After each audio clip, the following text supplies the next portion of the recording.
Olá pessoal, eu sou a professora Ana Paula Ramos e vamos dar continuidade à nossa aula sobre geociências aplicada ao planejamento ambiental, uso do sensoriamento remoto.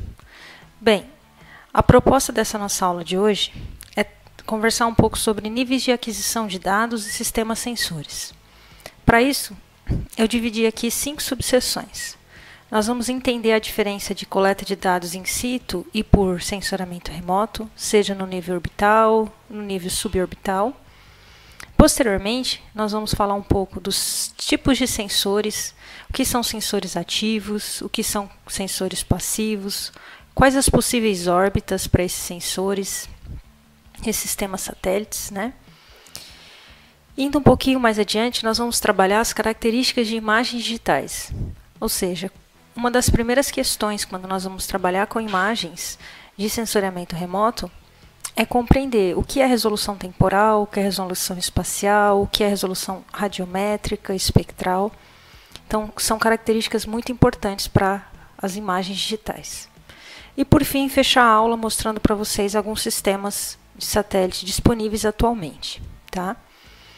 Então, pessoal, seguindo esse conteúdo programático, para que a gente consiga compreender as medidas que podem ser feitas, incluindo medidas por sensoriamento remoto, a gente precisa considerar sempre o seguinte, que a ciência ela tem por premissa descobrir verdades universais, ou seja, verdades que não dependem se foram descobertas ontem, hoje ou amanhã.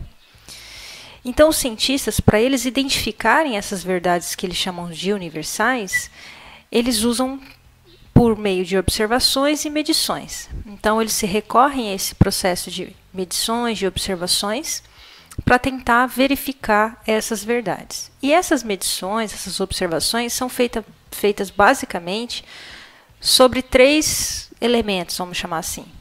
Sobre a superfície da Terra, e aí a gente pode pensar considerando a atmosfera, água, solo, rochas, ou seja, eu posso fazer medições em solo, medições em rochas, medições em água, ou na atmosfera como um todo. Mas nós também podemos fazer essas medições sobre os habitantes dessa superfície, não necessariamente com ênfase na superfície. Então, nós podemos pensar em termos de 3 grandes grupos, né? Poderíamos pensar em fauna, né?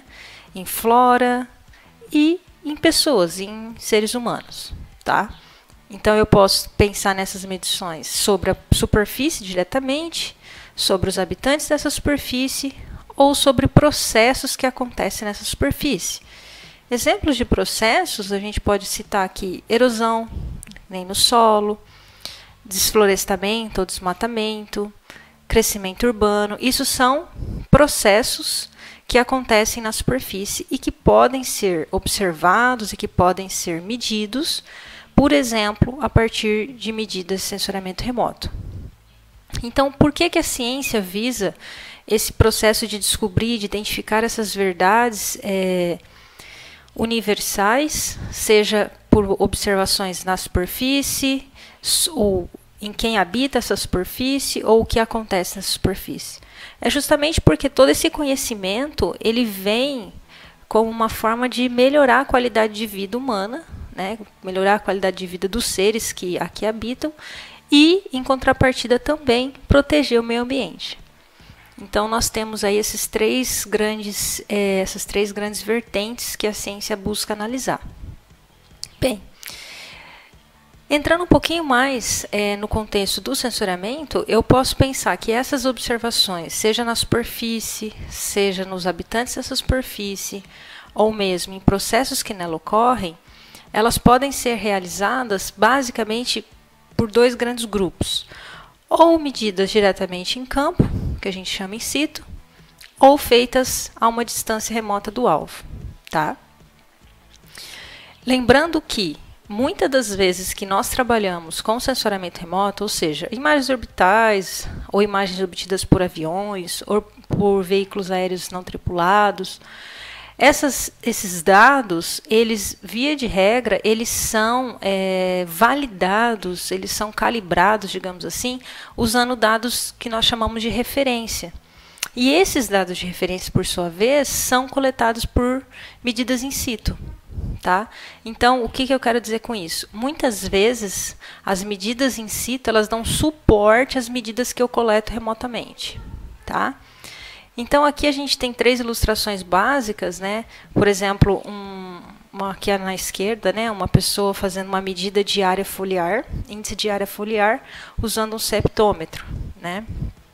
Aqui no centro tem uma outra pessoa realizando uma medida de refletância em o alvo, né? No caso aqui é grama, pasto, usando um espectroradiômetro. E aqui nós temos uma outra ilustração, né?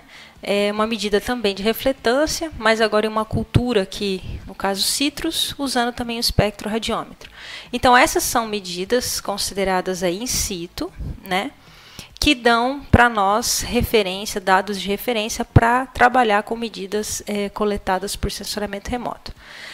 É claro que esses sensores aqui, pessoal, também são chamados de sensoramento remoto, mas eles chamam muitas vezes de sensores próximos, tá? Então, veja que a pessoa ela não está tocando aqui no alvo para obter essas medidas, né? Assim como aqui, não está tocando nas folhas para ter essas medidas, ou seja, não tem um contato direto com o alvo, tá? São só ilustrações de trabalhos de campo que podem ser usados como dados de referência para dados que foram coletados ainda mais remotamente, como por imagens aéreas, por imagens orbitais, tá?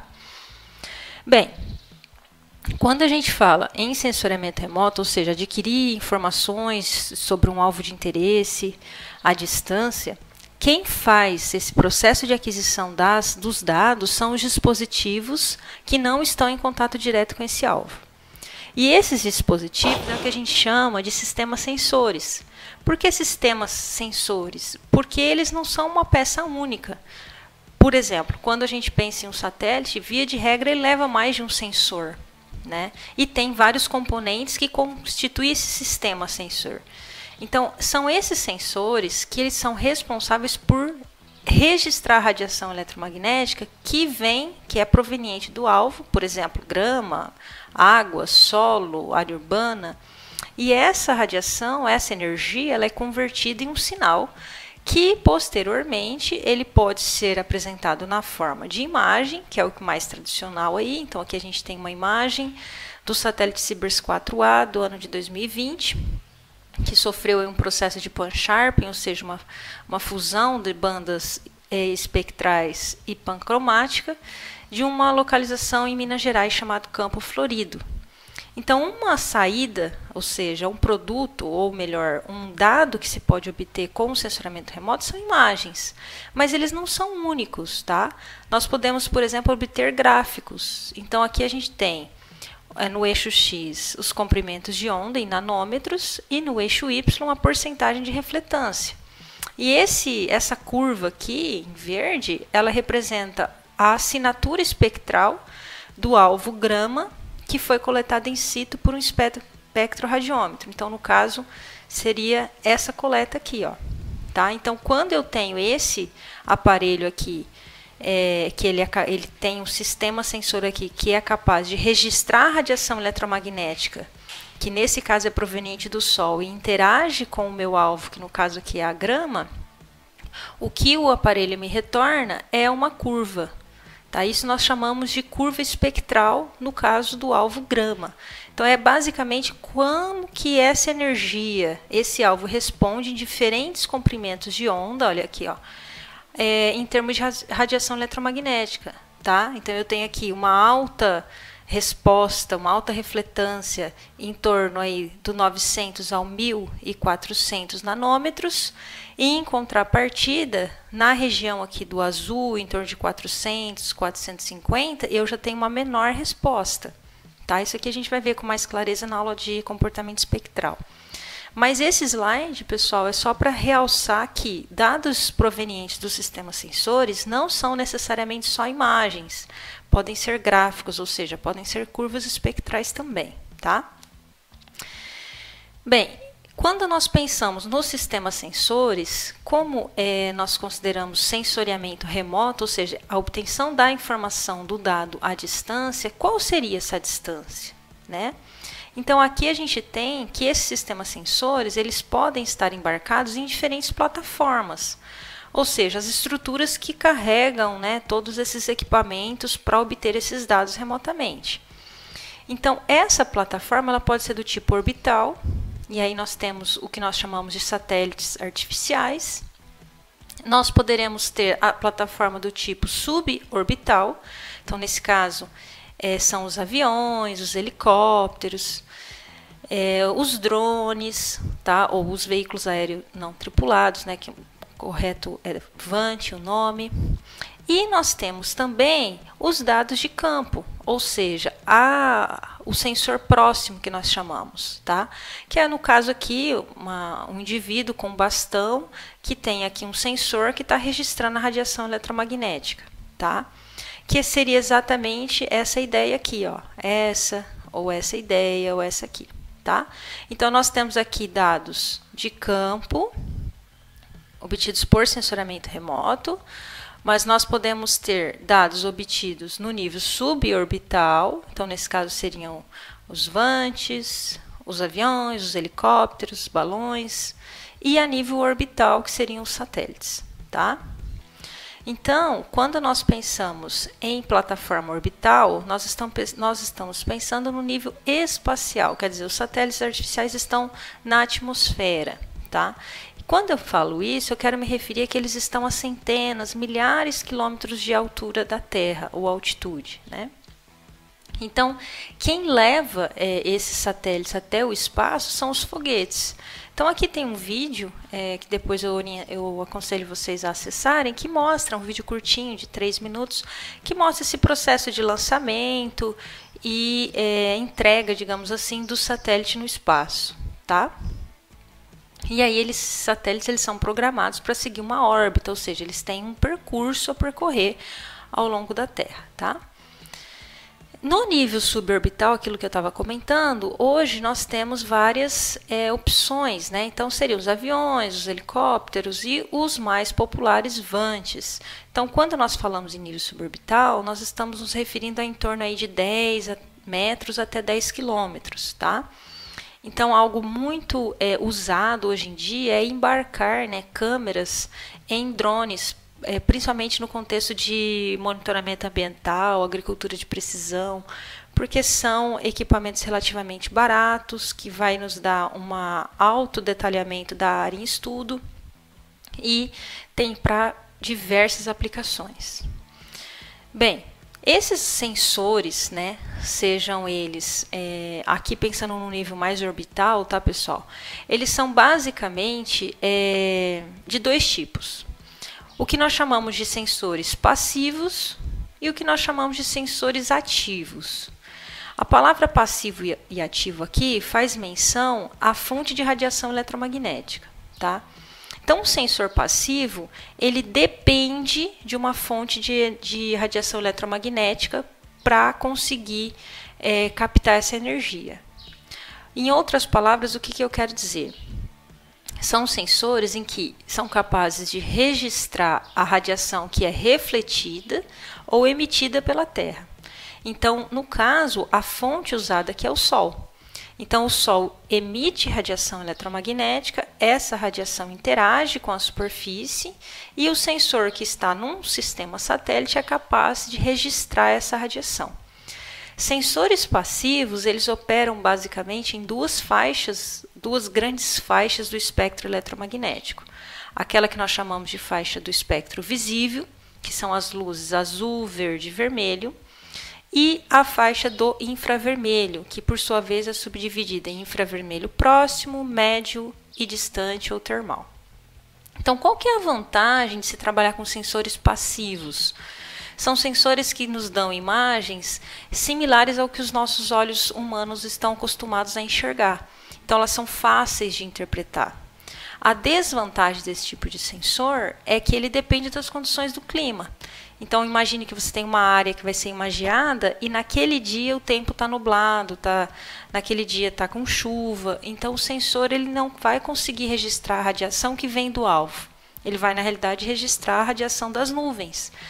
Em outras palavras, você vai ver uma imagem cheia de nuvem. Não vai enxergar, por exemplo, o seu campo agrícola, ou a floresta que você está monitorando, ou a cidade que você está trabalhando, tá? Então, a desvantagem é que eu preciso de condições meteorológicas adequadas para obter imagens livres de nuvens, vamos dizer assim, tá? E o sensor ativo? O que significa um sensor ativo, né?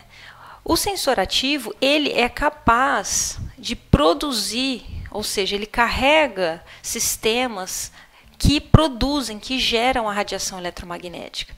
Então, exemplos de sensores ativos são os LiDARs, né, o Light Detection and Ranging, os radares e os sonares também. Aqui a gente não tem nenhuma imagem de um sonar.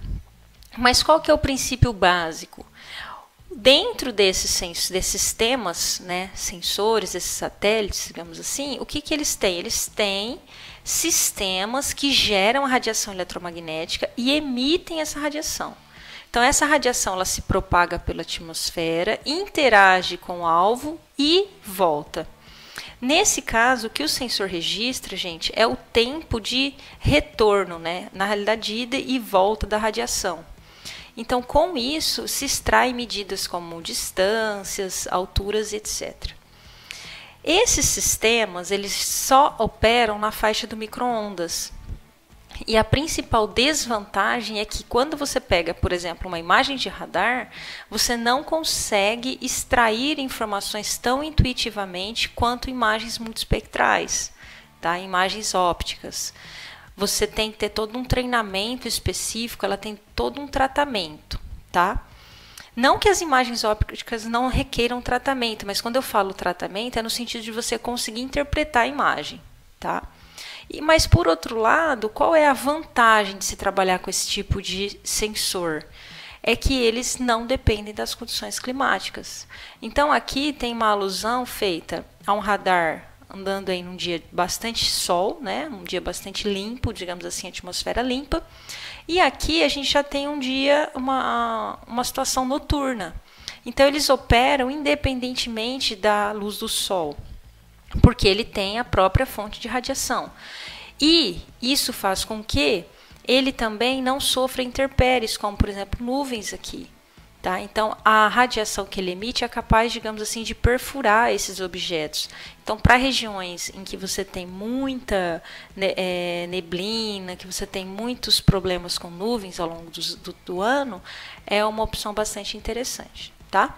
Então, em resumo, nós temos sensores passivos, ou seja, o Sol é a principal fonte de radiação eletromagnética, e para isso eles operam na faixa do visível e do infravermelho, e sensores ativos, em que eles não dependem de nenhuma fonte externa de radiação, pois carregam sensores que geram essa radiação de forma artificial, e então eles são sensores que operam na faixa do micro-ondas, tá? Quais são os exemplos de sensores passivos que nós temos? Isso aqui não está esgotado, tá? Não são todas as possibilidades, é só um exemplo, exemplificando para vocês, no contexto de dados gratuitos e dados de natureza privada. Então, aqui nós temos operadoras de natureza governamental, então a NASA, a Agência Espacial Europeia, o Instituto Nacional de Pesquisas Espaciais, o INPE, né, aqui no Brasil, são operadoras controladas pelo governo de seus países, tá? E que muitas vezes são responsáveis por fabricar satélites ou por distribuir imagens, tá? Mas nós temos também as operadoras, no caso aqui a nível internacional, de natureza privada, né? Então, a Airbus Defence and Space, ela produz muitos tipos de satélites, né? E fornece aí imagens de alta resolução para comércio, que são grandes líderes do mercado, assim como a Maxar, a Planet, tá? Então, o Landsat, por exemplo, ele é um sistema satélite dos Estados Unidos e no caso aqui operado pela NASA, né? Então, são imagens gratuitas, tá? Assim como o NOAA também dos Estados Unidos, O CIBERS, que já é uma parceria entre o Brasil e a China, então também é de natureza gratuita essas imagens. O HapDI, que ele vem, é uma empresa, né, alemã, então, no caso, o governo brasileiro comprou as imagens HapDI e cede para órgãos públicos, instituições públicas.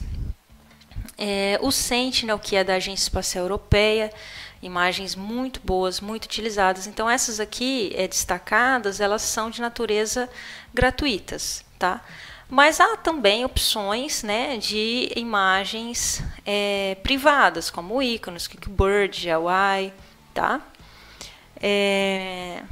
Nós também temos acesso às imagens aqui do Sensor Mode, seja na plataforma Terra ou Aqua, tá? Que precisa estar em outra cor também, que são distribuídas, por exemplo, pela NASA, tá?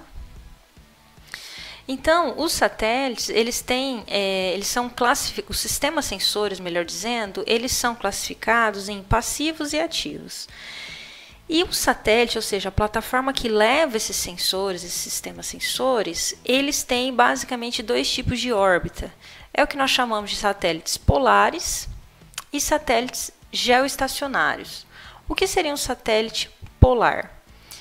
A órbita que ele faz é em torno ou próximo dos polos, tá? Então, a gente tem lá o Polo Norte e o Polo Sul, ele faz aquele movimento próximo aos polos. Então, aqui tem uma ilustração nessa órbita aqui destacada em verde. Veja que não é exatamente, né, na mesma linha, mas é na mesma direção, tá? Então, esses são satélites considerados de órbitas baixas. O que é um satélite de órbita baixa? É abaixo aí de 1.000 km de altitude, tá? Entre 200 e 1.000 km. Os satélites geoestacionários, então a palavra estacionário aqui é de parado mesmo. São satélites que eles orbitam a linha do Equador, tá?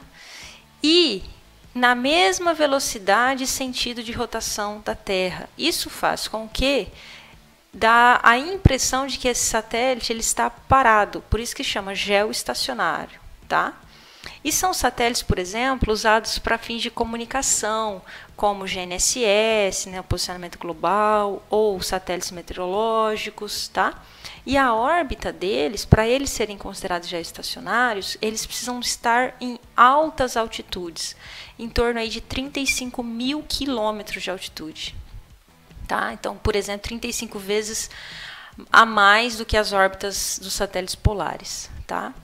Então, eles são satélites que, digamos assim, estão muito distantes, tá? da superfície da Terra. Então, nós temos passivos e ativos e satélites polares e geoestacionários. Então, essa lista aqui, pessoal, que eu mostrei para vocês, eles são satélites polares, tá? São os considerados aí de órbitas baixas, ok? Bem, se nós pensarmos que o sensoramento remoto ele vem em torno de 1960, né, quando surgiu o primeiro satélite, o que acontece à medida que se vai tendo cada vez mais sistemas sensores desenvolvidos por diferentes países? E o que se acontece quando um satélite ele para de trabalhar ou ele dá algum problema e ele não é mais usado? Então, tem um vídeo bastante interessante chamado Por que o espaço está tão lotado? Eu recomendo que vocês acessem posteriormente para vocês entenderem. Então, aqui faz uma alusão do o quanto lixo espacial se tem no espaço em decorrente dos sistemas satélites que já não se usam mais ou que deixaram de operar por questão da vida útil ter sido finalizada mesmo ou por algum problema técnico com o instrumento, tá? Bem, pessoal, o que nós tínhamos em termos de sistemas sensores passivos e ativos, né? Tipos de órbita, que pode ser polar ou geoestacionária, e algumas operadoras de nível governamental, como a ESA, como a NASA, como o INPE, e também operadoras de nível privado, como a Maxar, a Planet, a Airbus. Nós temos como sequência aqui as resoluções dos sensores, Tá? Isso aqui, basicamente, são 4 tipos de resolução que uma imagem tem e que são características extremamente importantes na hora de você classificar como um sensor de alta resolução, um sensor de alta resolução temporal, um sensor de alta resolução radiométrica e assim por diante. Mas antes de entrar nessas resoluções, queria só recordar com vocês o que é uma imagem digital. Tá? Quando nós vemos, por exemplo, uma imagem similar a essa aqui, o que os nossos olhos estão enxergando é exatamente isso, né? A gente tem um conjunto aqui de células, que a gente chama de pixels, e que nós vemos que nós temos aqui pixels branco, pixel preto, um cinza mais escuro, um cinza mais claro. Mas o que o computador vê, na realidade, é isso aqui, são números.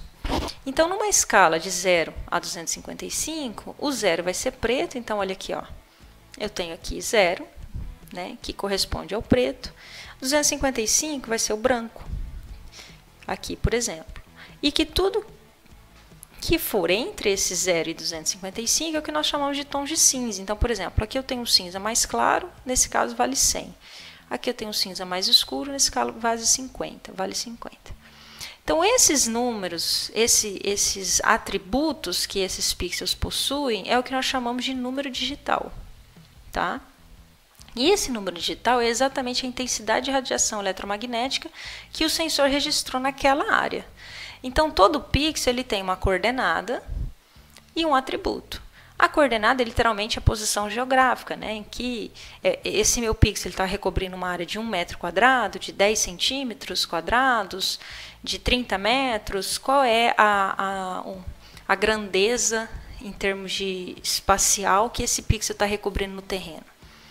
E o valor, ou seja, o atributo que esse pixel registra, que esse pixel armazena. Tá? Então, uma imagem, ela nada mais é do que uma matriz de pixels, onde cada pixel tem uma coordenada e um atributo.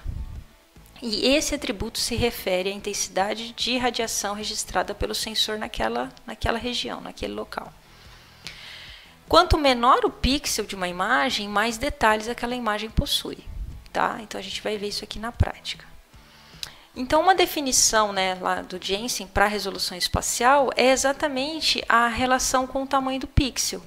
Então, seria o menor elemento em que o meu sensor é capaz de enxergar na superfície. Então, imagine aqui, você tem uma cena, dando zoom aqui nessa cena, eu tenho uma ampliação aqui. Se eu pegar essa região aqui e der mais um zoom, ela vai me aparecer dessa forma. E se eu pego essa região e dou mais um, eu vou ver os pixels, eu vou ver exatamente isso aqui, né?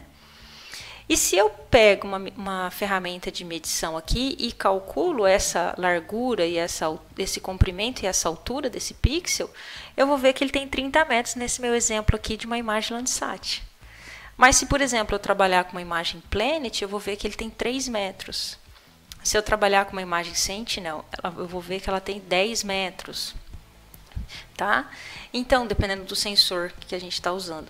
Então, veja, o pixel ele está relacionado ao tamanho da área no terreno que o meu sensor ele é capaz de enxergar. Tá? Então, isso é o que eu chamo de resolução espacial. Então, para tentar ser um pouquinho mais didática, imagine aqui, nós já sabemos que uma imagem, né, um raster, ele é um conjunto de pixels, então aqui eu tenho a ilustração de um pixel, e que cada pixel tem lá uma coordenada, seja em coluna linha, seja em latitude e longitude, seja em uma projeção qualquer. Quanto menor o tamanho desse pixel, mais detalhes eu tenho daquela região geográfica. Então, para vocês terem uma ideia, ó, aqui eu tenho a mesma região geográfica em diferentes resoluções espaciais, as imagens que as representam.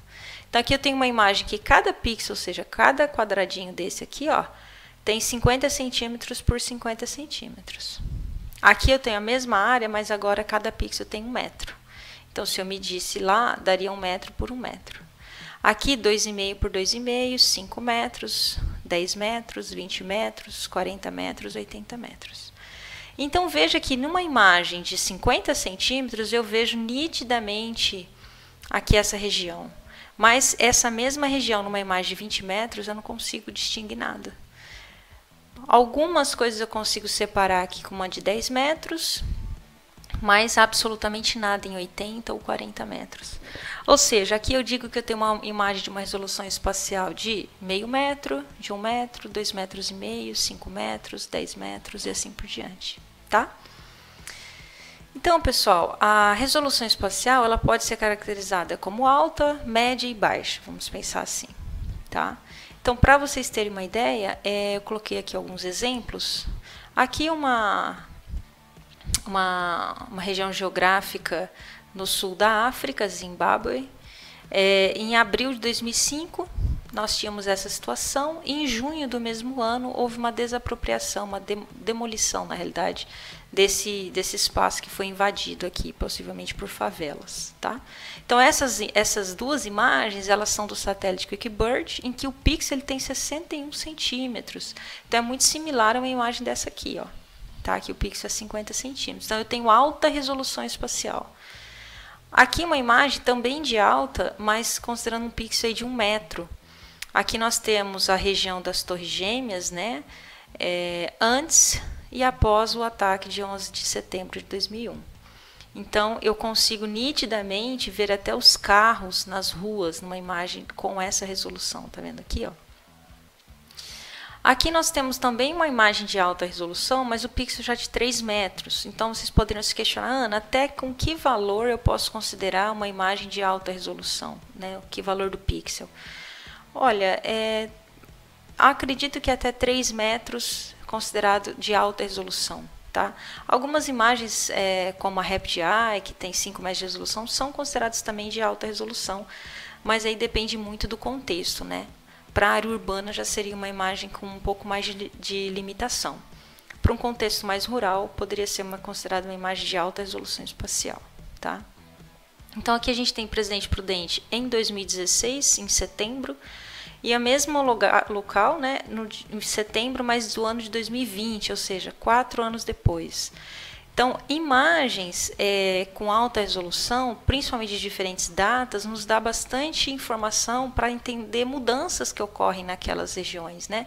Então, por exemplo, aqui eu estava começando um condomínio fechado, né, as obras de um condomínio fechado, aqui na região, em 2016, e veja que em 2020 já está totalmente finalizada essa obra, e já tem até casas, né?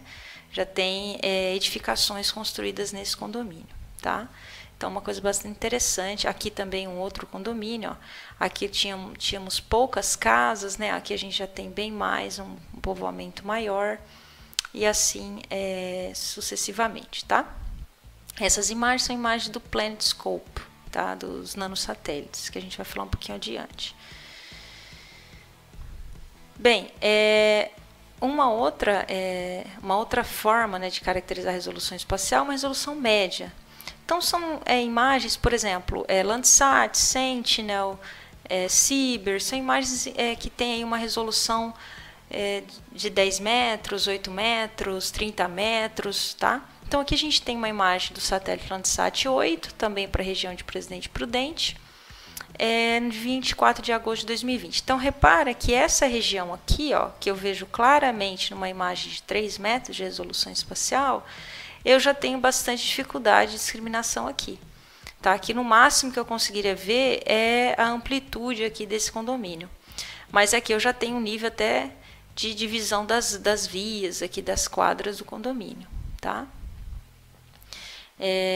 Uma imagem também da mesma área, no caso do satélite Sentinel-2A, ela tem uma resolução espacial de 10 metros, né, as bandas 8432. É uma imagem de 11 de julho de 2020.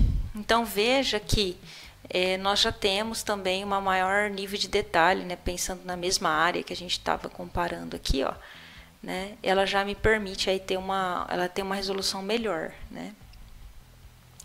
Aqui nós temos uma imagem muito recente, que é a CIBERS 4A, satélite CIBERS 4A, passou a disponibilizar imagens no fim em 2020, né?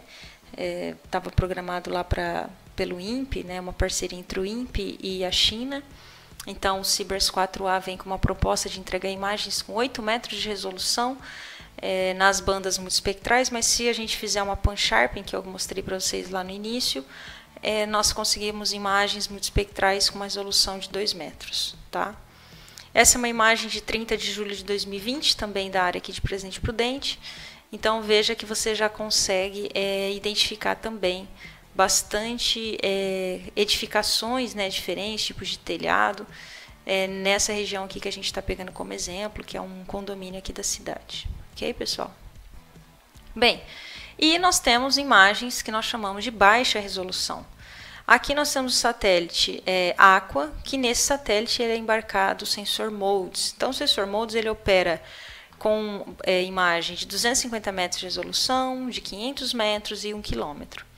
Então, aqui uma região, Madagascar, né, uma região, uma ilha, né, na África. Essa imagem foi coletada dia 27 de setembro do ano de 2020. Então, veja que essas imagens, né, do sensor MODES, elas captam enormes de regiões geográficas, né? São imagens imensas. Aqui nós temos também do sensor MODES embarcado no satélite Terra. Então, o satélite Terra e o Aqua têm o sensor MODES. Nesse caso, são imagens de 500 metros de resolução espacial, ou seja, a área geográfica recoberta por um pixel na imagem é 500 por 500, tá? E essa área mapeada aqui fica na Argentina, né? Uma imagem de 26 de setembro de 2020 e mostra aqui alguns focos de queimada. Então, lembre-se que cada pixel tem, cada área, né, recoberto por cada pixel, tem 500 por 500. Então, imagine o tamanho desse incêndio aqui para ser capturado nessa imagem, né? Aqui também do sensor MODES, mais uma área lá na Rússia, 25 de setembro de 2020, uma imagem com 1 quilômetro o pixel, ou seja, a resolução espacial de 1000 metros.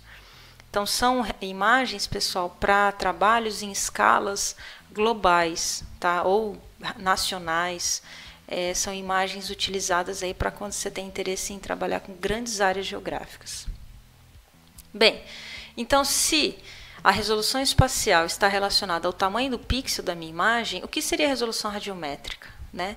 Então, o tamanho do pixel é um atributo que esse pixel possui, podemos pensar assim. E o valor que esse pixel armazena é o que a gente chama de intensidade da radiação eletromagnética. Então, o número de níveis de cinza usados para expressar essa intensidade que o sensor capta é o que eu chamo de resolução radiométrica. Então, imagine, eu tenho uma imagem de 1 bit.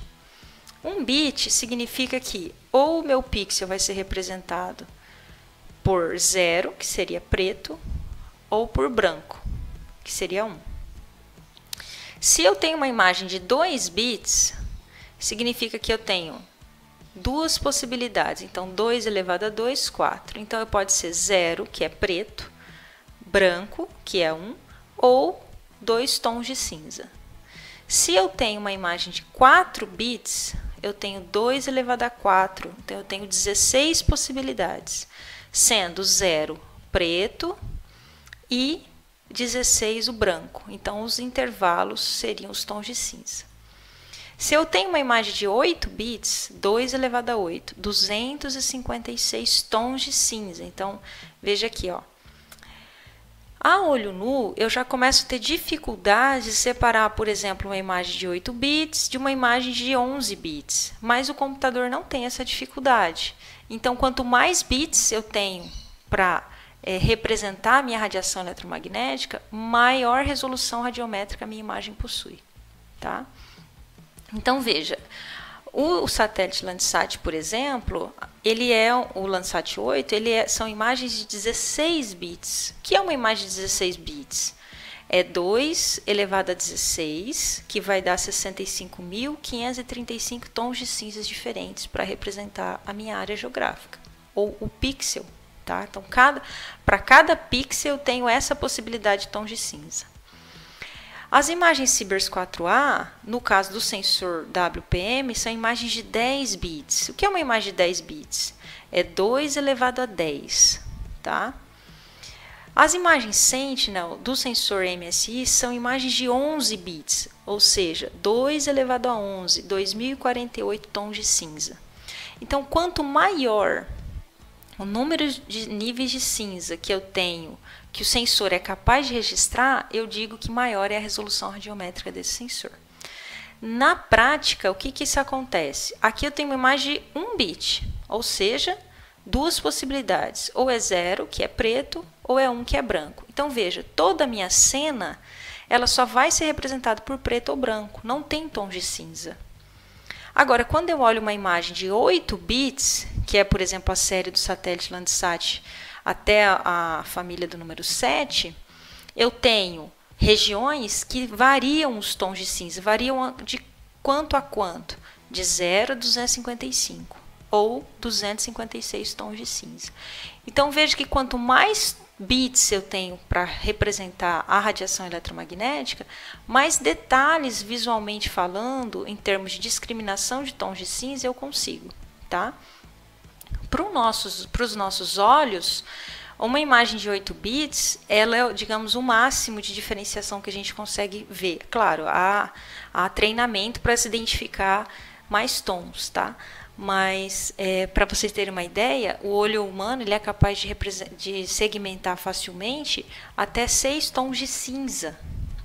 Então, veja, nós não vamos uma imagem de quantos bits, né? Uma imagem de no máximo 3 bits. Agora, para o computador, não. Ele faz muita diferença uma imagem de 8 bits para 12 bits, para 16 bits, para 32 bits e assim vai. Tá? Atualmente, para os satélites, o que a gente tem de máximo são imagens de 16 bits. Tá?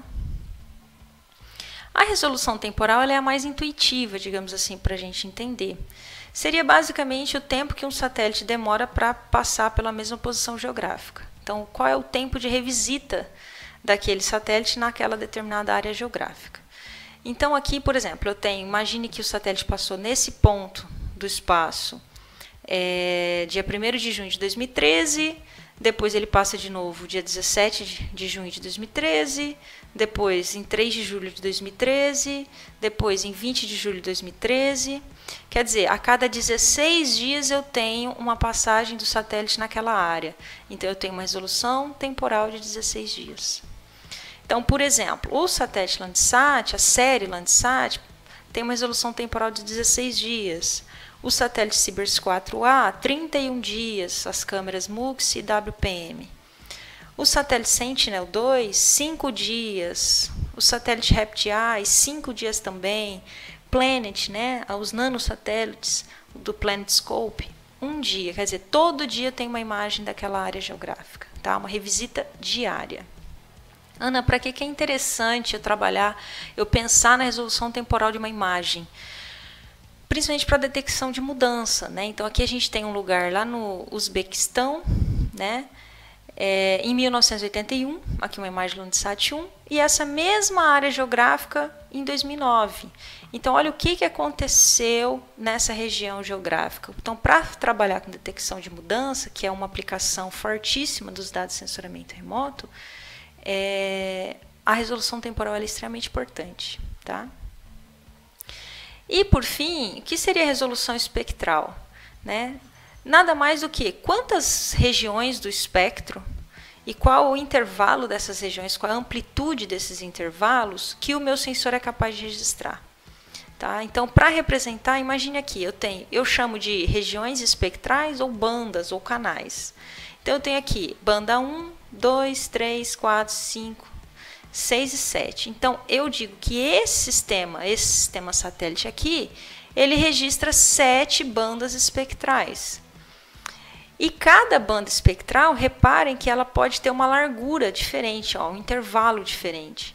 Então, o número e o tamanho desses intervalos é o que eu chamo de resolução espectral. Tá? Quanto maior o número de bandas que o meu sensor é capaz de registrar, menor vai ser essa largura dessas bandas e maior é a resolução espectral. Por quê? Porque eu tenho mais possibilidades para analisar o mesmo alvo. Então, veja aqui, ó, eu tenho 4 bandas, azul, verde, vermelho e infravermelho próximo, que na realidade cada banda é uma imagem em tons de cinza. Então, eu tenho a mesma área geográfica representada em 4 imagens, de maneira que cada uma dessas imagens tem características espectrais diferentes. Isso faz com que seja mais fácil eu identificar determinado elemento na banda do azul, determinado elemento na banda do vermelho, que eu posso fazer combinações entre essas bandas. Então, a resolução espectral, ela te dá liberdade, quanto maior a resolução, ela te dá liberdade para extrair o dado de interesse, tá? Para vocês terem fazer sempre a analogia entre o conceito e o que você tem hoje disponível gratuitamente, né, que nem Sibers, Landsat, Sentinel, RapidEye, Planet, veja só, Sibers 4A, esse sensor é capaz de registrar 4 bandas. O azul, verde e vermelho, ou RGB, e o infravermelho próximo. Já o Landsat, no caso aqui o Landsat 7 e 8, ele é capaz de registrar 11 bandas. Então, veja, o Landsat 8 ele tem 11 bandas, ou seja, 11 faixas do espectro eletromagnético são registradas por esse sensor. Veja que não são faixas contíguas, tá? Ou seja, tem A1, A2, A3, aí tem um espaço aqui, depois tem a faixa 4, quer dizer, são faixas espectrais não contíguas. Já o Sentinel-2, ele tem 13 bandas, né? Aqui vocês podem estar olhando, olha, mas só vai até o 12, mas repara que ele tem 2 bandas 8, ó, a 8 e a 8A. Então, isso dá 13 bandas espectrais.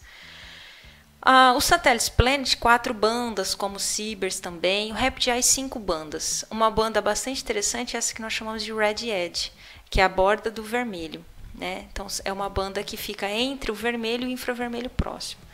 Então, a resolução espectral ela é muito interessante para os trabalhos, porque você consegue definir, olha, com esse número de bandas, eu não consigo, por exemplo, extrair um índice de área construída, porque ele precisa de uma banda do SWIR, ou seja, do infravermelho distante. Mas, se eu tiver, por exemplo, um satélite Sentinel ou Landsat, eu já consigo, que são bandas, a banda número 7, por exemplo. No Landsat e a banda número 12 no Sentinel. Então, veja, nós temos sistemas sensores com diferentes resoluções. E essas resoluções espectrais elas podem ser caracterizadas como multiespectral, que seriam sensores que registram a radiação aproximadamente em torno de 10, 15 bandas, tá? Ou dezenas de bandas. Sensores hiperespectrais, que aí já registra a radiação em centenas de bandas. Então, aqui a gente tem o sensor AVIRIS, né? Ele registra 224 bandas. Então, você imagine o seu espectro eletromagnético fatiado em 224 intervalos, né? Cada intervalo é uma imagem, cada banda é uma imagem. Então, você vai ter lá 224 imagens daquela região, tá? Então, nós temos também o que nós chamamos de resolução espectral ou resolução ultraespectral, né, que seriam milhares de bandas.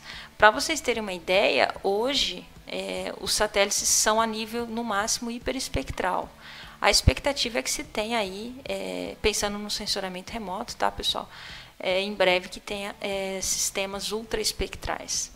Então, multiespectral em torno de 10, 15 bandas, hiperespectral acima de 100 bandas e ultraespectral na casa de milhares, tá?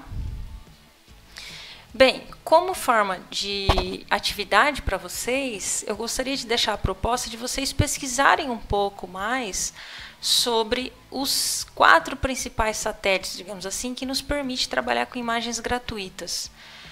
Landsat e Sentinel, que seriam satélites aí, Landsat, vamos pensar assim, de baixa resolução nessa lista de 4, Landsat seria de baixa resolução espacial, Sentinel e Sibers poderiam ser considerados de média resolução espacial e Planet de alta resolução.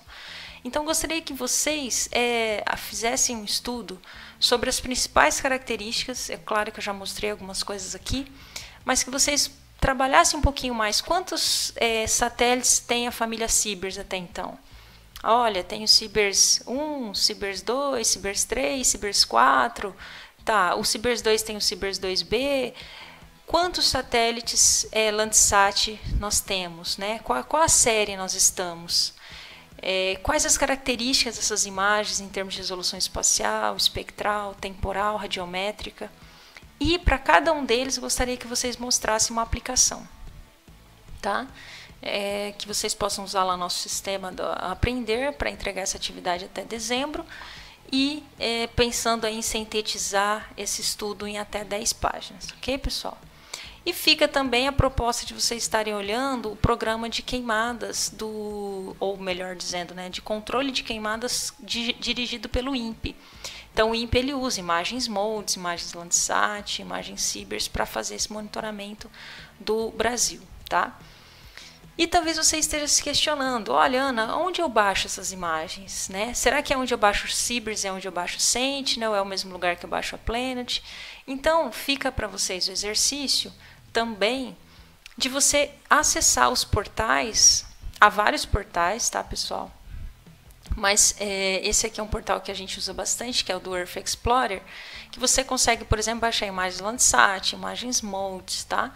Então fica a proposta de vocês acessarem esse portal, tem que fazer um cadastro e fazerem uma busca de imagens para uma área geográfica de interesse de vocês, tá? De repente você quer fazer um estudo em uma determinada cidade, uma determinada bacia hidrográfica, você pode acessar essas imagens.